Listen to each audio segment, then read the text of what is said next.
On va éviter tout ce qui est les abris bushcraft. Alors, non pas que ce n'est pas beau ou que c'est pas... Mais il y a un truc auquel il faut faire attention. Quand vous allez faire votre sac de survie. Salut les résistants, dans cette vidéo, on va parler bivouac tactique. Comment est-ce qu'on fait pour mettre en place un bivouac réellement tactique? On va voir les risques, les avantages, qu'est-ce qu'il faut faire, qu'est-ce qu'il ne faut pas faire. Toujours dans la description de la vidéo, le premier lien, vous avez votre ebook offert pour rejoindre la communauté privée de la résistance et avoir les 6 fondamentaux du survivaliste. Parce que je pense qu'il y en a beaucoup qui ne les maîtrisent pas, et si jamais vous ne les maîtrisez pas, ça va être compliqué dans votre préparation à long terme. La première chose à faire, déjà, c'est pourquoi tactique? Si jamais vous restez entre 1 jour et 3 jours, est-ce que vous allez vous emmerder à faire quelque chose de compliqué? Mais on va y revenir après. Tactique, ça veut dire quoi? C'est-à-dire que déjà, il est camouflé, il se fond dans le décor, le F de Faux Mec Blot, et ensuite il est facilement démontable. Ça veut dire que si jamais on doit évacuer d'urgence, eh ben, en 3 minutes, 4 minutes max, on est parti et on reprend la route. Ça, c'est du tactique. Donc vous me voyez venir, si jamais vous faites quelque chose de trop compliqué, ça ne va pas le faire. Déjà, il faut identifier le rapport entre le temps passé et la plus-value que ça a pour rester 3 jours. Si jamais vous faites quelque chose de très compliqué, vous allez scier du bois, vous allez ramasser des feuilles, ramasser plein de trucs, faire un truc cocooning, mais qui derrière, si on doit partir, vous allez plus vous emmerder à enlever tout le matos que vous avez mis en place, ça va être compliqué. Donc identifier le temps passé, les ressources, est-ce qu'elles sont utilisées efficacement par rapport au résultat qu'on veut, qui est, je rappelle, un résultat tactique, facilement évacuable. 3 minutes, 5 minutes max.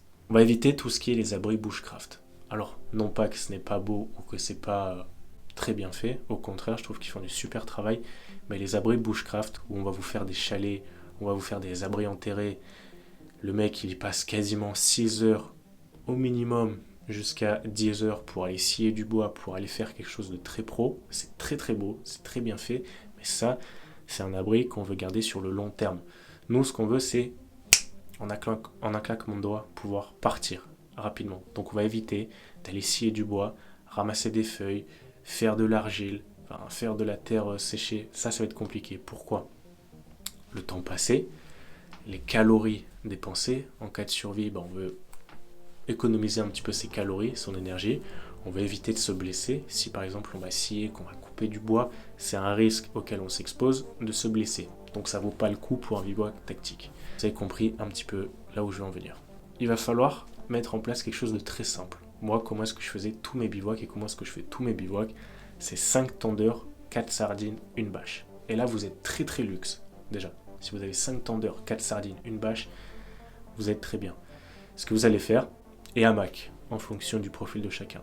Moi, j'ai essayé le hamac, j'étais moyennement fan. Non pas au niveau du confort, quoique ça fait vite tourner la tête, mais surtout au niveau du froid. Quand vous êtes en hamac, si jamais il y a des courants d'air, le froid va passer en dessous.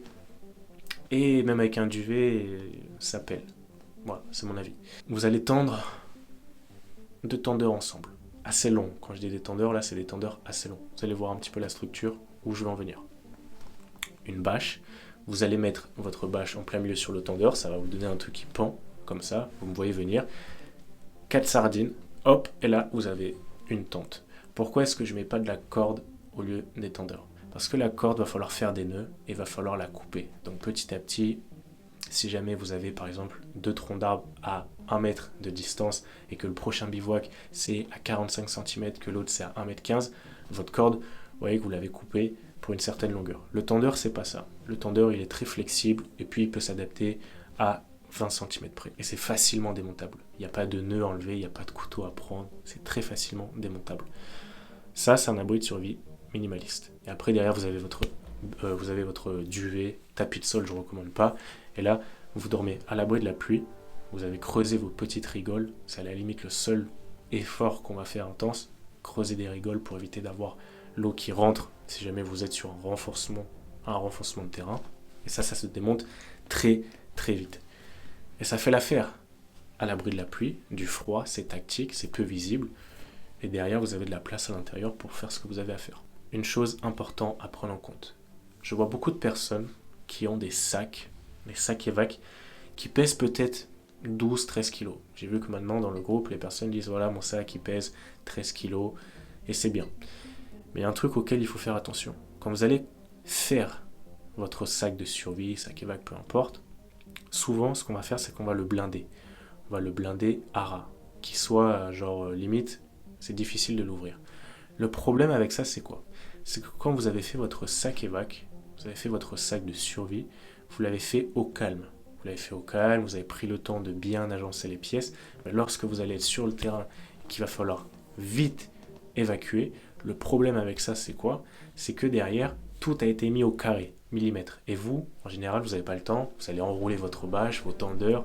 Des fois, même votre bâche, vous ne l'aurez pas mis dans son emballage. Donc, vous allez tout rouler et ça ne va pas rentrer. Ça va être compliqué.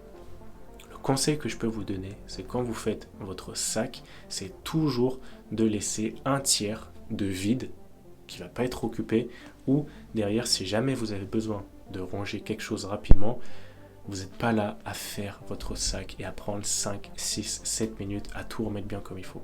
Donc gardez toujours de la place, un espace un peu vide, comme ça si jamais vous devez mettre tout en urgence, ça rentre même si c'est pas bien agencé. Et le soir, quand vous êtes plus au calme, vous refaites votre sac de survie bien clean, bien propre, et vous récupérez cet espace-là. Il faut, je ne vais pas dire jamais, mais si je vais dire jamais, il faut jamais que votre sac il soit blindé à ras, même s'il pèse 12 kilos. Il faut jamais que votre sac soit blindé parce que sinon, vous l'avez compris, quand il faut mettre des objets rapidement, ça va bloquer. Vous allez être là à galérer, ouvrir votre sac, perdre du temps et vous exposer au risque. Donc on économise les ressources et là-bas, tendeurs, sardines, on peut vite les récupérer. La bâche c'est pareil, c'est pas du consommable. Par rapport à la corde, par rapport à du bois qu'on a coupé, là derrière ça c'est du jetable. Donc on économise notre énergie et surtout nos ressources par rapport au poids. Les tendeurs ça peut vite peser lourd, attention. Les sardines en fonction du modèle que vous avez aussi.